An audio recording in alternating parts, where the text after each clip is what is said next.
And then, anyway, let me start from where you said, playing them in my mind. You told me, what is it you did? I said, well, honestly, I was in the office, but I was thinking about what you said in the morning, and I wanted to address that issue because I wouldn't want any of the kids to feel the way they're feeling. Good. Okay, when I came back to the house, you want the phone. It wasn't even really that you want the phone. It was because you were talking to me while still on the phone. Okay. So, to me, right there is intentional. You are trying to get my witness so whoever it is that is on the phone can hear you or hear me. That's number one. Number two, you now say, oh, that's a when fear. can you come back to the house? I said, come back on Saturday after my prayer because I was doing some fasting and prayer. I didn't want my voice to be loud. You're going to say, oh, I'm disturbing you. So I said, let me finish. Then you went for that time to tell me, oh, you know what? You were hitting me, this. You gave me the ring, that. None of that is what we're talking about. You digressed from what we're talking about. So you know what that presents? You are building a case. Then you went down, you said, oh, you know what? I've done this, I'm giving you this, I've done this, you know what? I'm not going to be able to do this I'm going to do it from afar. Then why were you asking me in the first place if you can come back? Because I still need to get my stuff. That's just mind games. No, it's a miscommunication, a misunderstanding, just like Tuesday night. Okay. So whenever you are talking to me, Tuesday night was a misunderstanding. You felt like you can just say, I want to pick up my clothes. As simple as that. It's come back to the house. Because look, when I got here, what did I want? I wanted to also take them to the church. But you feel like you have the authority over the children. I said that. And I'm just based on what I've seen. How am I going to ask you? Can you ask me for permission? Based on what I've seen, Cynthia Ayozie, I don't think, just like you said, we are not raising these kids right. I'm going to put my... Who said that? I am raising the kids. I cannot be telling you that based on how you treat me. I'm not raising the kids right? And I didn't say you. I said we are not raising the kids right.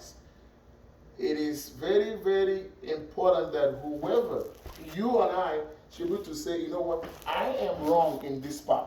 I am wrong in the other part. What I'm doing now, I can change. But if you want to wear that ego jacket, that's up to you. We are arguing in front of the kids. That's wrong. We have cursed each other in front of the kids. That's wrong. I have not cursed you in front of the children. Okay. Let's leave that. We can do that some other time. We have done a lot of things we shouldn't have been doing in front of these children.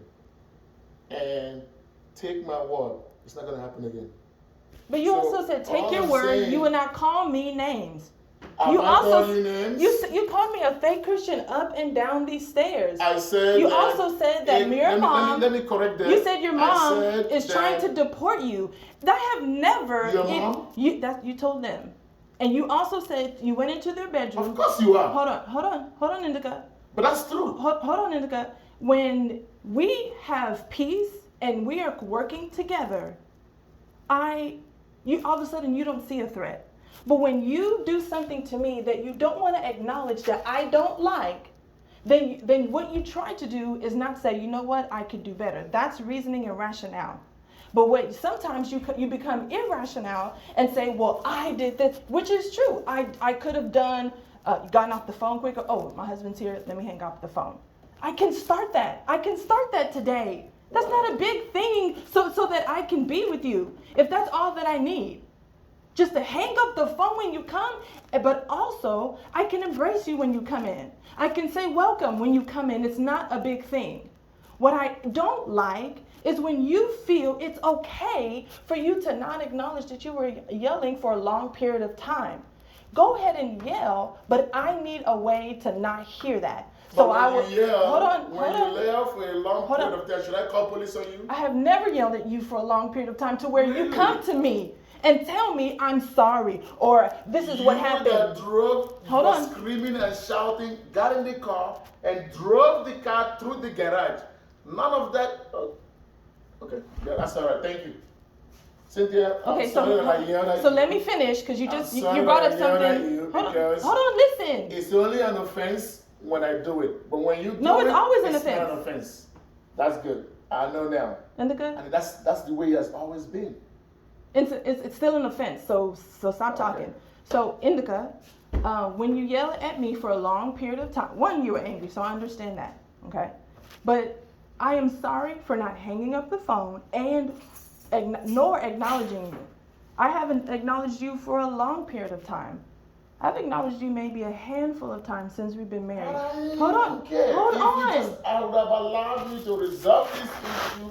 Maybe we could have been fine. Yes, that's what I'm saying. Holding somebody up on the phone, videoing, the police Hold officer on. said you were videoing me. Hold on. Yes, That is bad. It is bad. Okay. It is bad. To tell the people you called me aside and warned me to be careful. Okay, I was trying to talk about something else, but I'm Don't trying. worry.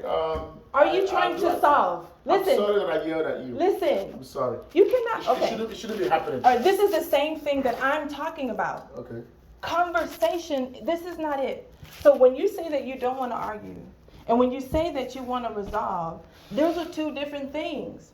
And look at you. When I talk over you and yell at you, I'm not trying to resolve. When you say that I bring up things from the past, when I don't forgive you, but then you bring up that I ran the car through the garage, and that I cheated on you, and that I called the child support office, and then you told hiding it. I didn't hide it. You came to me, right? And you talked to me. And I said that I called them and inquired. And you said, well, they called me and they talked to me. And I said, oh, okay. You filed. Right. Okay, here's the thing. I have the letter in my car. So you and I had two conversations, and both of them were you telling me the truth.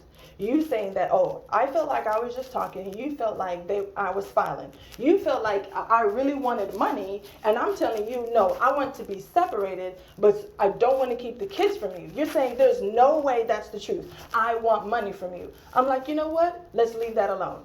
Because if there is another way, I'm going to prove to you that I'm not trying to keep no kids from you. But here we are. Hold on. It's not about the money. Take the kids. All right, hold on. I'm not trying to get a place, take the kids. If you think of, listen, the way my life is right now, if you want the kids, you can get them.